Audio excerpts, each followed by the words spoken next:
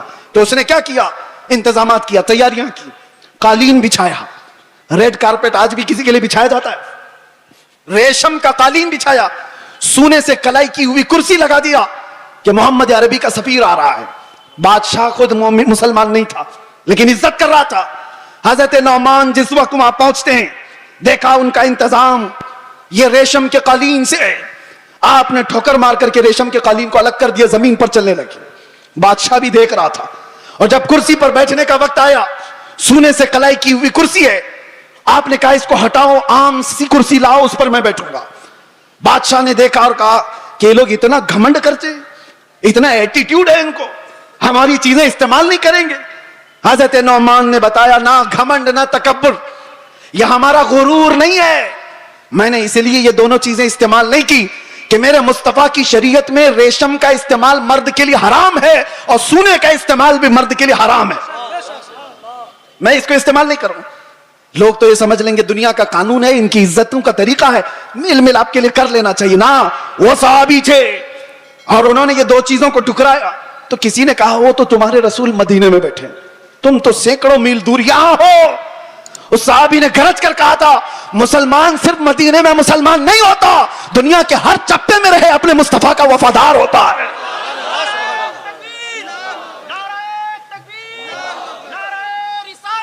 اپنے نبی کا وفادار ہوتا ہے. ان صحابہ نے عزتیں اپنے نبی کی نسبت میں ڈھونڈی تھی. آج لوگ یہ سمجھتے ہیں کہ دنیا کی چکا چوند میں رنگ جانے میں عزت مل جائے گی. کچھ نہیں ملنے والا ہے. زندگیاں گزر جائیں گی, لوگوں کے ٹھوکروں پر ہی جیتے رہ جاؤ گے, لوگ اچھالتے رہ جائیں گے. ہاں, نبی پاک صلی اللہ تعالی علیہ وسلم سے وفاداری اور ان کی محبت میں جو عزت ہے, میں کہتا ہوں چند تکلیفیں تو آ سکتی ہیں لیکن قلب کا جو سکون ہے وہ دنیا کی جھولیوں میں کبھی نہیں ملے گا. الحمدللہ ہم نے یہ چیز محسوس بھی کیا ہے. دنیا جس طرح بھی تکلیف دینے کی بات کرتی ہو, لیکن مصطفیٰ کریم کی یاد ہمیں سکون بخش دیتی ہے. ان کی یادیں ہمیں دل کی طمانینت عطا کر دیتی ہیں. آ جاؤ اے میرے سنی مسلمانوں, اعلیٰ حضرت کی اس بات پر ہم جمع ہو جاتے ہیں جس میں انہوں نے کہا تھا, آج لے ان کی پناہ, آج مدد مانگ ان سے, کل نہ مانیں گے قیامت میں اگر مان گیا. انہیں جانا, انہیں مانا, نہ رکھا غیر سے کام, للہ الحمد میں دنیا سے مسلمان گیا. سارے ٹینشن, سارے ڈپریشن کا ایک ہی علاج ہے, کس کو راضی کرو گے؟ ایک کو راضی کرو گے, دوسرا ناراض. دنیا یہی ہے. اسی لیے آؤ, سب کو راضی کر بھی نہ پاؤ گے, زندگیاں ختم ہو جائیں گی. اسی لیے اعلیٰ حضرت کہتے ہیں سارے ٹینشن, سارے ڈپریشن کا ایک ہی علاج ہے, انہیں جانا, انہیں مانا, نہ رکھا غیر سے کام, للہ الحمد میں دنیا سے مسلمان گیا. اپنے آپ کو بارگاہ مصطفیٰ کے حوالے کرو. بمصطفیٰ برساں خیش کے دی ہما اوست, گر بؤ نہ رسیدی تمام بول حبیست. یہ اقبال کہتا ہے اپنے آپ کو نبی کے قدموں تک پہنچا دے, اسی کا نام دین ہے. اور اگر تو وہاں تک نہیں پہنچا تو زندگی ابو لہب کی طرح ہے, زندگی ابو لہب کی طرح ہے. اے نوجوانوں, نبی پاک صلی اللہ تعالیٰ علیہ وسلم سے وفاداری کا مطلب کیا ہے؟ وفاداری کس کو کہتے ہیں؟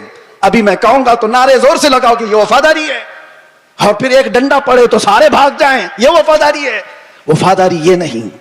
وفاداری طوفانوں میں بھی کھڑے رہے, آندھیوں میں بھی کھڑے رہے, اور شریعت مصطفیٰ کو آنچ آنے نہ دے, شریعت مصطفیٰ پر اپنے عمل کے ذریعے سے اس کو مضبوطی عطا کرے. یہ وفاداری ہے. مثال کے طور پر میں اگر کسی کو کوئی چیز دے کر کے جاتا ہوں, ایک کپڑا ہی صحیح, محبت کا تقاضا تو یہ ہے کہ لوگ اس کو سنبھال کر رکھیں گے, صحیح بات ہے. میں اگر اپنا امامہ کسی کو دے دوں, 4 لوگوں کو, اور میں کہوں کہ اس کو سنبھالو, تمہاری اگر محبت ہے تو اس چیز کو سنبھال کر رکھو گے. لیکن وقت ایسا آیا کہ ساری جگہوں پر بولتے تو گھوم رہے, ہمارے پاس یہ ہے, ہمارے پاس امامہ ہے, ہمارے پاس کپڑا ہے, لیکن پوچھا گیا ہے کہاں؟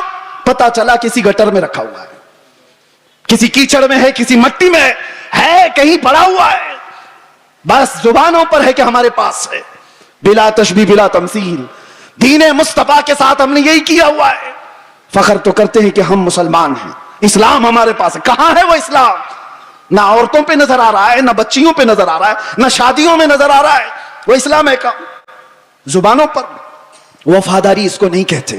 وفاداری یہ ہے کہ تمہارے جسم پر اسلام نظر آئے, تمہارے عمل میں اسلام نظر آئے, تمہارے اخلاق میں اسلام نظر آئے, تمہارے بول چال میں, تمہارے طریقہ کار میں اسلام نظر آئے. مسجدوں میں کیوں نہیں نظر آتا؟ فجر میں کیوں غائب ہو سارے کے سارے؟ اسلام کہاں ہے؟ میرے عزیزو, نعرہ لگانا یہ دنیا کا سب سے آسان کام ہے. یہ شہادت کہے الفت میں ہے قدم رکھنا, لوگ آسان سمجھتے ہیں مسلمان ہونا. اور اسی لیے میرے آقا صلی اللہ علیہ وسلم نے ایک صحابی سے فرمایا تھا, ہم تو چھوڑو, ہم تو بہت نکمے لوگ ہیں, بہت دور کے ہیں. وہ صحابہ تھے جو دنیا کے سب سے اچھے لوگ تھے. ایک صحابی نے آ کر کے حضور سے اتنا کہا تھا, واللہ انی لا احبک یا رسول اللہ, قسم خدا کی ہے اللہ کے رسول میں آپ سے بہت محبت کرتا ہوں. حضور نے کیا فرمایا جانتے ہو؟ انظر ماذا تقول, سوچ کے بول کیا کہہ رہا ہے. ہم تو آسانی سے کہتے نا یا رسول اللہ آپ سے ہم پیار کرتے ہیں, محبت کرتے. صحابی نے جب یہ کہا تھا, حضور فرماتے ہیں سوچ کے بول کیا کہہ رہا ہے. انہوں نے دوسری بار کہا, قسم خدا کی یا رسول اللہ میں بہت محبت کرتا ہوں. حضور نے پھر کہا, سوچ سمجھ کر کے بول. تیسری بار انہوں نے کہا, قسم خدا کی یا رسول اللہ میں آپ سے محبت کرتا ہوں. تب میرے آقا نے فرمایا, اگر تو اپنی بات میں سچا ہے تو پھر انتظار کر, مصیبتیں ایسے آئیں گی جیسے پہاڑ سے پانی گرتا ہے, اتنی تیز آئیں گی مصیبتیں, اس کے لیے تیار رہ جا. تو یہ صحابی کو حضور نے فرمایا ہے. جب ہم بارگاہ مصطفیٰ میں اپنی محبت کا اظہار کرتے ہیں تو دنیا نوچ کھانے کے لیے دوڑتی ہے. یہ سارے جو معاملات ہمارے ساتھ ہوتے ہیں یوں ہی نہیں ہوتے. مصلحت کی باتیں کرو, کوئی ہم سے نہیں پوچھے گا. آپ یہ ولولہ انگیز باتیں, جذبات کی باتیں نہ کرو, کوئی نہیں پوچھے گا. تبلیغی جماعت کو تو اسرائیل میں بھی انٹری ہے, ان کے لیے کوئی خطرہ نہیں, کچھ نہیں. ہاں, حضور پاک کی محبت میں سیریس کوئی نظر آتا ہے تو دنیا اس کو کہتی ہے ڈینجرس پرسن, ڈینجرس, بہت زیادہ خطرناک. حضور سے محبت کرنے والے پر یہ دنیا کے سارے سوشل سائٹس, فیس بک, انسٹا, یہ سب بین لگا دیتے ہیں. یہ ساری ویڈیوز نہیں آنا چاہیے اس کی. حضور کی محبت کی بات کرتا ہے اور سیریس کرتا ہے. پتہ یہ چلا میرے عزیزو, اصل ایمان یہی ہے جس سے دنیا کو خوف ہے. لیکن آپ کو میں یہ کہتا ہوں, نبی پاک صلی اللہ تعالی علیہ وسلم کی اس محبت کا اظہار کرنے کے بعد آپ پر چاہے جتنی بھی مصیبتیں آئیں، جمے رہو گے، ڈٹے رہو گے، تو رب فرماتا ہے تتنزل علیہم الملائکہ، تم پر اللہ کے فرشتے اتارے جائیں گے، وہ یہ کہتے ہوئے آئیں گے لا تخافوا ولا تحزنوا، گھبراؤ مت، ڈرو مت، ان قریب اللہ نے جس جنت کا وعدہ کیا ہے وہ جنت تمہارے انتظار میں، ڈرو مت، گھبراؤ مت۔ اسی لیے میرا آخری یہ میسج ہے سب کو کہ مصطفیٰ کریم صلی اللہ تعالیٰ علیہ وسلم کے دربار میں اپنے آپ کو سپرد کرنے کا مطلب یہ، ان کی شریعت طاہرہ کو زندہ رکھو۔ حالات اتنے پیچیدہ ہوتے چلے جا رہے ہیں، دنیا کی سب کی نظریں تمہاری طرف ہے، تمہارے اخلاق کی طرف، تمہارے کردار کی طرف، اور یاد رکھنا میں آج اظہار بھی کر دیتا ہوں، محبت مصطفیٰ کا مطلب یہ نہیں ہے کہ کسی جگہ اپنے آپ کو بم باندھ کر کے بلاسٹ کر لے، یہ سنیوں کا شیوا نہیں، یہ عاشق رسول کا شیوا نہیں ہے۔ عاشق رسول کھلے میدان میں بات کرتا ہے، یہ تمام چیزیں جو حرکتیں ہندوستان کی سرزمین پر ہو یا دنیا کی کسی سرزمین پر، آتنکواد جس کو کہا جائے، دہشت گرد جس کو کہا جائے، ٹیررزم جس کو کہا جائے، عشق مصطفیٰ سے اس کا رائی کے دانے کے برابر بھی تعلق نہیں ہوتا۔ ہم ایسے لوگوں کو نہیں جانتے، ایسے لوگوں کو نہیں مانتے۔ اور نوجوانوں، ایسا کبھی کوئی بہکائے تو کان کھڑے کر لینا توجہ سے، کہ اپنے آپ کو ہلاکت میں ڈالنا قرآن کبھی اس کی اجازت نہیں دیتا، اور ناحق کسی ایسے عام آدمی کی جان لینا یہ تو بہت دور کی بات ہے۔ اسلام تمہیں بلی کو بھی اگر باندھ کر کے رکھا اور کھانا پانی نہیں دیا، مر گئی تو جہنم میں چلا جائے گا، یہ حدیث پاک میں موجود ہے۔ تمہاری عبادتیں سب منہ پر مار دی جائیں گی، جانور پر بھی ظلم جائز نہیں۔ یہ تمام جو چیزیں آج پیدا کی جا رہی ہیں اسلام کے چہرے کو مسخ کرنے کے لیے، کتنے حالات خراب ہوئے مجھے پتا ہے۔ 9/11 کے بعد پوری دنیا کے حالات بدل گئے، کیوں؟ اسلام کو اس طرح سے پیش کیا گیا، مسلمانوں کے چہرے کو اس طرح سے پیش کیا۔ چند مسلمانوں نے اگر یہ کیا ہے تو سارے مسلمانوں کو چاہیے کہ ایسے لوگوں سے اپنا کوئی رشتہ نہ رکھے، کھل کر کے کہو صوفیہ کی یہ جماعت ہے، یا اولیاء کاملین سے محبت کرنے والے اور عشق مصطفیٰ کی گنگانے والی جماعت ہے۔ نوجوان سوشل میڈیا پر اگر کہیں کسی کا لنک بھی ہو توبہ کر لو، نکل جاؤ ایسی چیزوں سے۔ ارے تم شیر ہو، مصطفیٰ کریم کے وفادار ہو، تمہیں ایسی حرکتوں کی ضرورت قطعاً نہیں پیش آئے گی۔ اللہ تبارک و تعالیٰ اس دین کا حامی و ناصر و مددگار ہے، یہ دین صبح قیامت تک زندہ رہے گا۔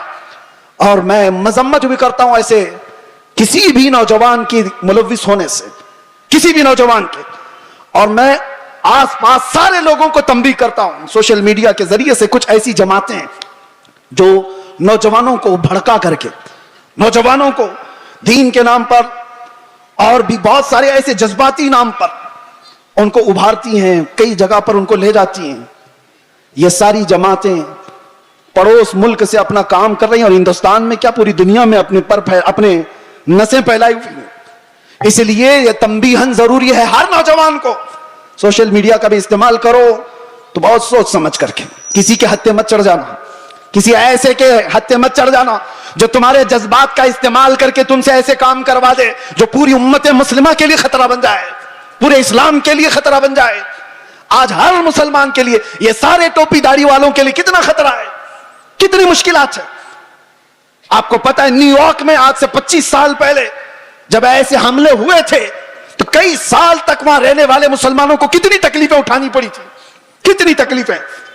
اور کئی مرتبہ ایسا بھی ہوا کہ ایک چیز ہے ایکسٹریمزم، یہ جو شدت پسندی ہے وہ دوسری شدت پسندی کو جنم دیتی ہے، ایک طرف سے شدت ہو تو دوسری طرف کی بھی شدت کو وہ جنم دیتی ہے۔ حالات ایسے تھے کہ لوگ اس وقت سکھوں کو بھی مار رہے تھے تو انہوں نے بھی پگڑیاں نکال لی، داڑیاں نکال لی۔ مسلمانوں کے ساتھ بھی یہ معاملات، چند لوگوں کی وجہ سے پوری امت مسلمہ خطرے میں ہے۔ کیوں ایسا کوئی نوجوان کرے؟ نہ خود کا بھلا، نہ دین کا بھلا، نہ دیش کا بھلا، کسی کا بھلا نہیں سوائے نقصان کے۔ اس لیے اے نوجوانوں، ان حالات میں کبھی بھی اپنے واٹس ایپ کا استعمال، اپنے فیس بک کا استعمال، اپنے انسٹا کا استعمال، یہ سارے جال ہیں، تمہارے اسٹیٹس کا استعمال کبھی ایسی چیزوں میں ہرگز نہ کرو۔ ہاں روز اسٹیٹس لگاؤ آئی لو محمد صلی اللہ علیہ وسلم، سیدنا محمد صلی اللہ علیہ وسلم، اس میں کوئی دقت نہیں ہے۔ اپنے نبی پاک سے عشق کا اظہار روز صبح شام کرو، اس میں کوئی دقت نہیں ہے۔ اپنے دین اسلام کی اچھی باتوں کو نشر و اشاعت کرو، یہ بہت خوب بات ہے۔ لیکن کچھ ایسی گتیویدھیوں کے ساتھ تم جڑے رہو گے تو خود کو بھی خطرے میں ڈالو گے، خاندان کو بھی اور قوم کو بھی، پوری امت کو بھی۔ اور اللہ قرآن میں فرماتا وَلَا تُلْقُوا بِأَيْدِيكُمْ إِلَى التَّهْلُكَةِ، اپنے آپ کو ہلاکت میں ہرگز مت ڈالنا۔ اور جو ہلاکت میں خود اپنے آپ کو ڈالتا ہے وہ سوسائڈ کرنے کا جرم یہ ہے کہ وہ ڈائریکٹ جہنم میں جائے گا، ڈائریکٹ جہنمی ہے، خودکشی کرنے والا۔ توبہ کریں ان تمام چیزوں سے اور اپنے آپ کو برباد ہونے سے بچائیں۔ اللہ تبارک و تعالیٰ اس امت مسلمہ پر رحم و کرم فرمائے، ہمارے حالات کو رب تبارک و تعالیٰ امن و امان عطا فرمائے، ہمارے اس ملک کو امن و امان عطا فرمائے، ظالموں کے ظلم سے اللہ حفاظت فرمائے، بری نظر سے اللہ ہماری حفاظت فرمائے۔ اخیر میں پھر میں یہ کہوں گا نہ ادھر ادھر کی باتیں کریں، چلو آمنہ کے لال کی باتیں کریں، حضور پاک صلی اللہ علیہ وسلم کی باتوں سے جو عزتوں میں اضافہ ہے وہ کسی اور میں نہیں۔ سیدنا عمر ابن خطاب فرماتے ہیں لوگ مجھے خطاب کا بیٹا عمر کہتے تھے، لیکن جب مصطفیٰ کریم کی نسبت آ گئی تو لوگ اب خطاب کا بیٹا عمر نہیں امیر المومنین کہہ کر پکارتے ہیں اور خلیفۃ رسول اللہ کہہ کر پکارتے ہیں۔ یہ عزتیں ہیں میرے عزیزوں۔ خالد بن ولید 125 جنگوں میں گئے، کسی جنگ میں شکست نہیں ہوئی، پوچھا گیا تو کہتے ہیں ہر جنگ میں اللہ فتح اس لیے عطا کرتا ہے کہ میری ٹوپی میں ہمیشہ حضور کے 3 منہ مبارکہ ہوا کرتے ہیں۔ اس نسبت پر وہ فخر کیا کرتے تھے۔ آج آلا میں پیاسا شہید کیا گیا، بچوں سمیت قتل کر دیا گیا۔ اس حسین اعظم کا اس وقت جو مقام تھا ان کے مقام کو کوئی نہیں پہنچ سکتا تھا۔ اس عظیم ہستی کو شہید کر کے کیا اس دین کے دھارے کو روک دیا گیا؟ کیا دین اسلام کا دھارا رک گیا، ختم ہو گیا؟ نہیں ہوا۔ اس کے بعد بہت ساری عظیم ہستیاں آئیں جو راہ خدا میں شہید ہوتی چلی گئیں۔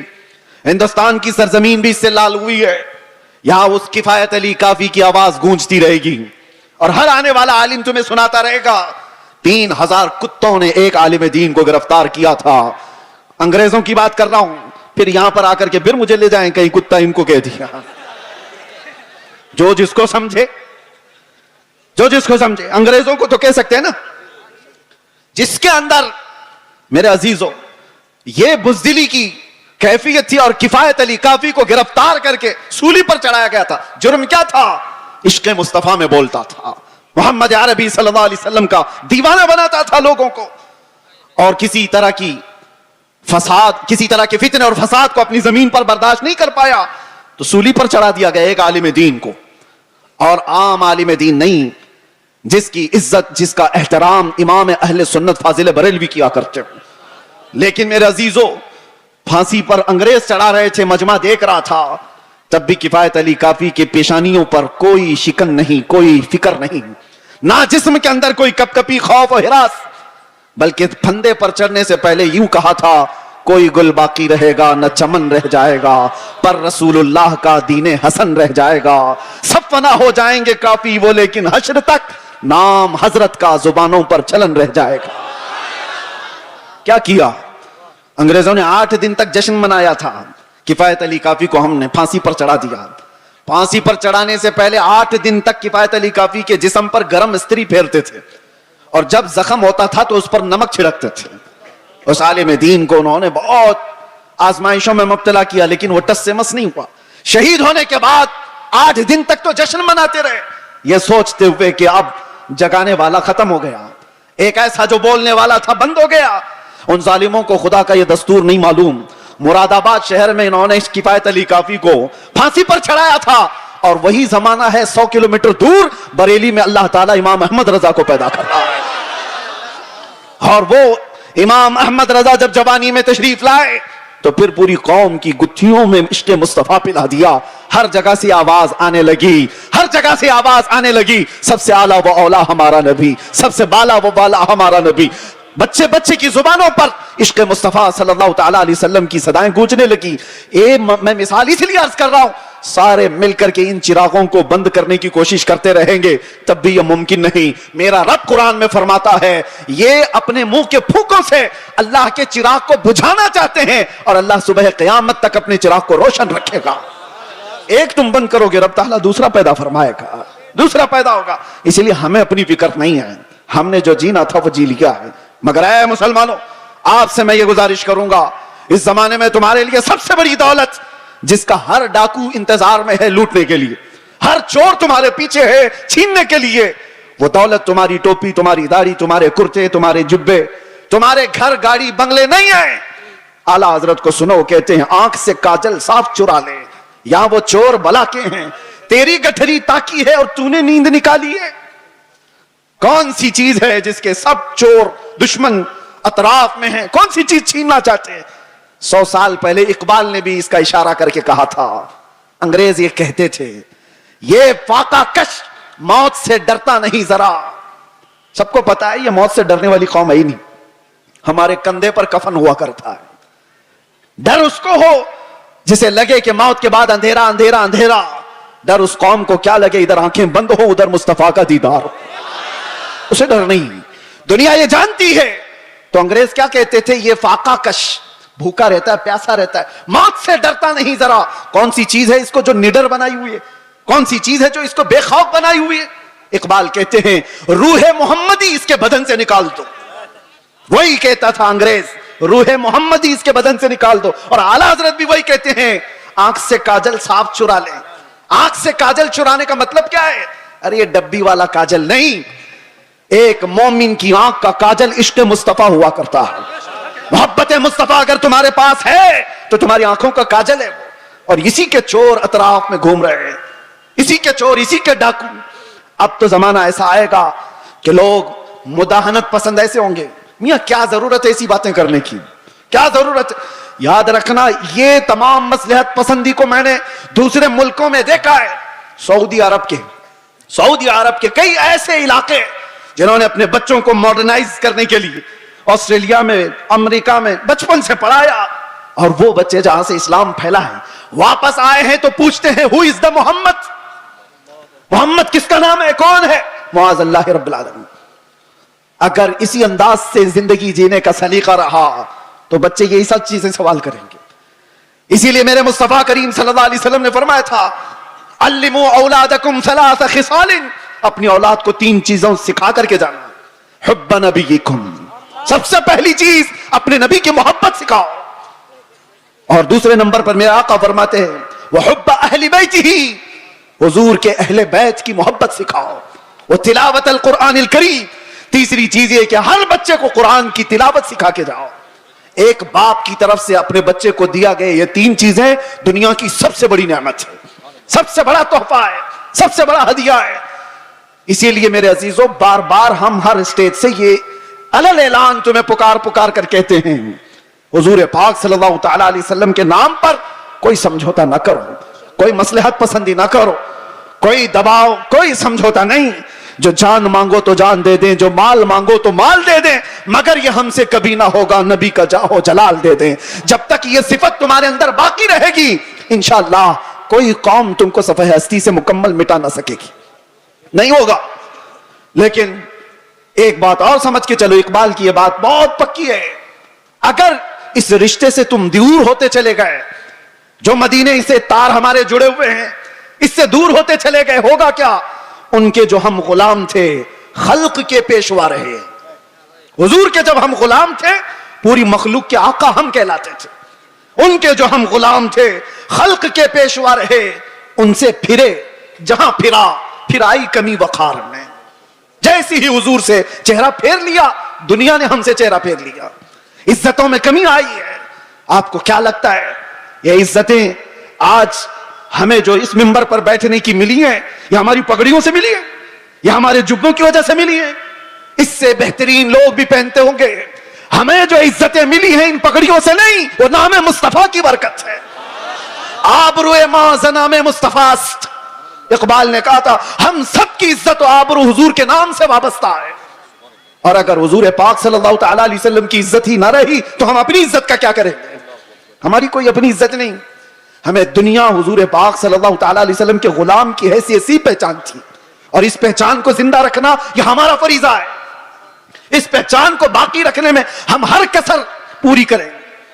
اسی لیے میں نے کہا تھا ابھی چند دنوں قبل, آپ کے سامنے دہراتا ہوں, چند دنوں پہلے, وہ تو میں باہر آنے کے بعد قید سے پہلی مرتبہ بنگال آپ کے سامنے آیا ہوں, لیکن آپ کو ایک بات بتا رہا ہوں. ابھی میں نے کہا انگریزوں کے متعلق ہماری زبان سے نکل جاتا ہے کتے کا لفظ, نکل جاتا ہے, اور سب کو پتا ہے. اسی بات پر مجھے 8 مہینے اندر رکھ دیا. میں کہتا ہوں میرے عزیزوں علل اعلان کہتا ہوں, دنیا کو سب کو کہتا ہوں, اگر تمہیں کہنا ہے مجھے ایک بار نہیں 1000 بار کتا کہو دربار رسالت کا, محمد عربی کا, ہمیں ذرا برابر بھی فرق نہیں پڑے گا, بلکہ ہم تو اس کو دنیا کا سب سے بڑا لقب سمجھیں گے, سب سے بڑی عزت ہے. سگے طیبہ سب مجھے کہہ کہہ کے پکارے بے دم, یہی رکھیو میری پہچان مدینے والے, یہی رکھیو میری پہچان مدینے والے. میں تم سے پوچھتا ہوں, اگر تمہیں بارگاہ مصطفیٰ کا کتا کہا جائے تو کسی کو شرم آئے گی, کسی کو عیب لگے گا؟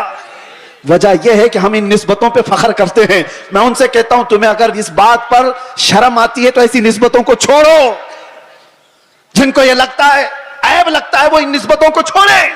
آئیں جہاں پر بندہ حضور کے دربار میں اپنے آپ کو کتا بھی کہتا ہے تو اسے فخر محسوس ہوتا ہے, لیکن اس کا مطلب یہ نہیں. ہم نے بارگاہ مصطفیٰ میں اپنی نسبتیں خاکستر ہونے کے انداز سے پیش تو کی, مگر میرے مصطفیٰ کی غیرت دیکھو. رسول پاک صلی اللہ علیہ وسلم نے ہمیں مجمع میں کتے کی حیثیت سے نہیں پیش کیا, جس مجمع میں گئے شیر کی حیثیت سے پیش فرمایا. یہ صرف ہمارے لیے نہیں ہے, جو بھی بارگاہ مصطفیٰ کی نسبت پر فخر کرتا ہے دنیا اسے ہلکے میں نہیں لے گی, پھر اللہ تبارک و تعالیٰ اس کی عزتیں بڑھا دیتا ہے.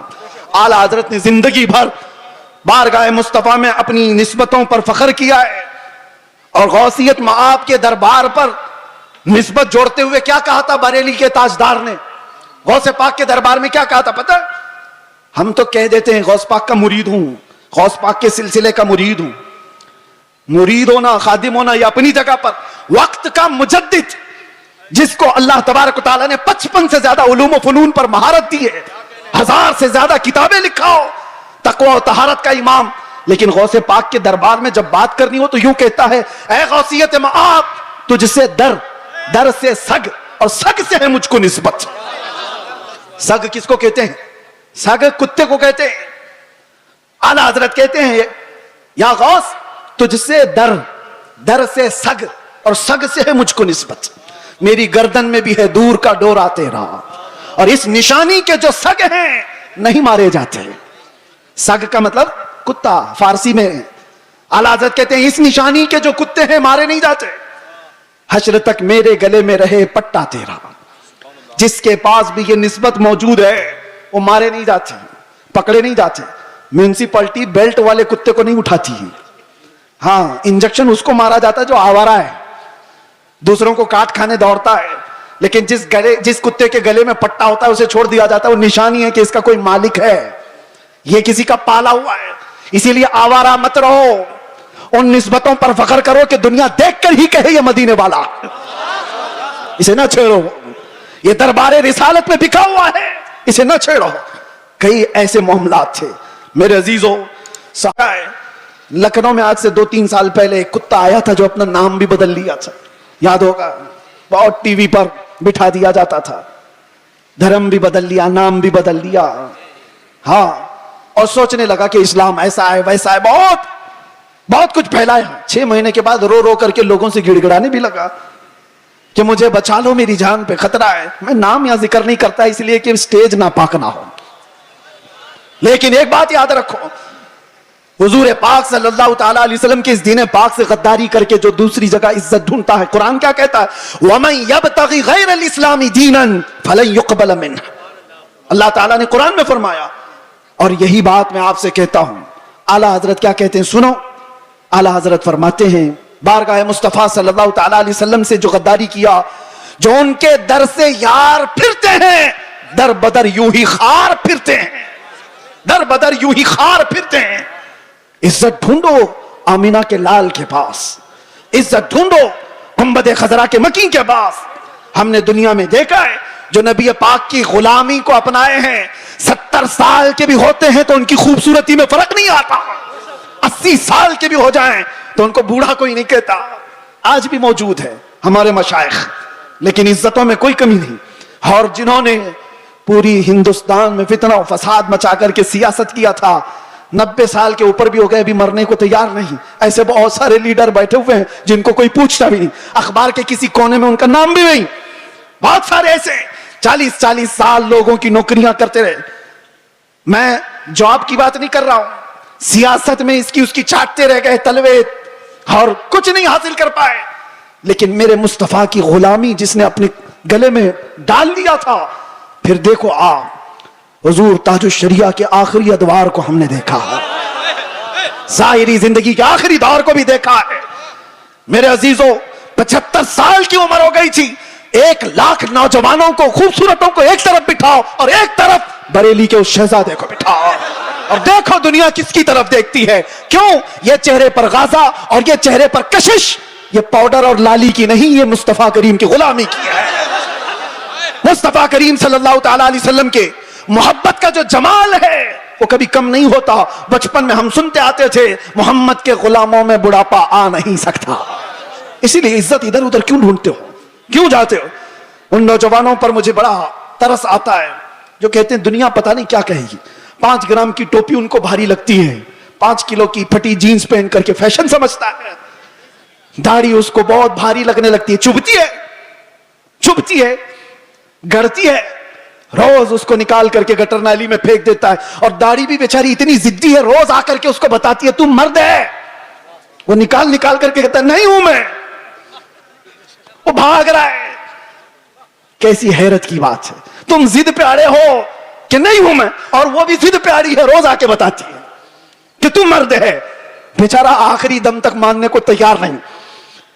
اور حیرت کی بات ہے جب ان سے پوچھا جائے دنیا کا سب سے حسین چہرہ کون سا تھا تو سب ایک زبان ہو کر کہتے ہیں آمینہ کے لال کا چہرہ سب سے حسین تھا۔ پھر میں پوچھتا ہوں اس آمینہ کے لال کے چہرے پر جب داڑھی تھی تو تجھے عیب کیوں لگتی ہے، تجھے بری کیوں لگتی ہے؟ دنیا کا سب سے زیادہ حسین چہرہ میرے مصطفیٰ کا تھا، اور وہ داڑھی والا تھا۔ اور ایک بات ان عورتوں سے بھی کہتا ہوں جو عورتیں کھلے بال میں سمجھتی ہیں کہ یہ فیشن ہے، آدھے ننگے پن کو سمجھتی ہیں فیشن ہے، یعنی دنیا نے ان کو یہ بتایا ہے کہ ننگے رہنے کو فیشن کہتے ہیں، آدھے کپڑے پہننے کو فیشن کہتے ہیں۔ اگر آدھے کپڑے پہننا فیشن ہے تو تم سے زیادہ فیشنیبل تو بھینس ہے جو پوری ننگی رہتی ہے، وہ کبھی کوئی کپڑا نہیں پہنتی۔ وہ جانور تو تمہیں سے زیادہ فیشنیبل ہے، پورے اوپن ہے، جانوروں کی طرح دنیا تمہیں بنانا چاہتی ہے اور تم سمجھ رہے ہو فیشن ہے۔ فیشن وہ نہیں۔ نوجوانوں سے کہتا ہوں دیکھنا ہو تو خالد بن ولید کو دیکھو، عورتیں دیکھنا ہو تو میرے مصطفیٰ کی بیٹی کو دیکھو۔ سب عورتیں کہتی ہیں اللہ ہمیں کنیزان فاطمہ میں شامل کرے، دعا تو کرتی ہیں اور فخر بھی کرتی ہیں، کنیز فاطمہ نام بھی رکھتی ہیں، لیکن سوچا کبھی دنیا کی سب سے عزت والی خاتون جس کا مقام قیامت کے دن بھی کیا ہوگا پتا ہے؟ فرشتوں کو آپ کو میں بتا رہا ہوں، حدیث میں موجود ہے، فرشتہ محشر کے میدان میں اعلان کرے گا غضوا ابصارکم فإن فاطمہ بنت محمد تمر الی الجنہ، اے محشر والے لوگ سب اپنی آنکھیں نیچی کر لو، محمد عربی کی بیٹی جنت کی طرف جا رہی ہے۔ قیامت کے دن اعلان ہو رہا ہوگا، عزت کا وہ مقام میدان محشر میں جس کی عزت کا اعلان ہو رہا ہوگا۔ لیکن میں خواتین سے کہتا ہوں دنیا کی سب سے عزت والی خاتون کے سر پر ہمیشہ دوپٹہ رہا، اور تم سمجھتی ہو عزت کھلے بن میں ہے، فیشن کرنے میں۔ فیشن وہ ہے ہی نہیں، ہم اس کو فیشن نہیں سمجھتے، وہ جانوروں والی زندگی ہے جو عورتوں کو ننگا کر کے ہوس کے پجاریوں کے سامنے لا کر کھڑا کیا جاتا ہے۔ عورت کو ان لوگوں نے تماشا بنایا ہوا ہے، عورت کو دنیا نے آج آلہ کار بنایا ہوا ہے، اپنی ہوس کا نشانہ ہے۔ کیوں؟ کیا عزت والے لوگ اپنی بیٹیوں کو اس طرح سے رکھنا چاہتے ہیں؟ وہ دوسروں کی بیٹیوں کو ننگا دیکھنا چاہتے ہیں، اپنی بیوی کو اور اپنی بیٹی کو نہیں، دوسروں کی بیٹیوں کو ننگا دیکھنا چاہتی ہے دنیا۔ اسی لیے میرے عزیزوں دنیا کے پروپیگنڈے پر نہ جاؤ، عزت تمہیں میرے مصطفیٰ کے قدم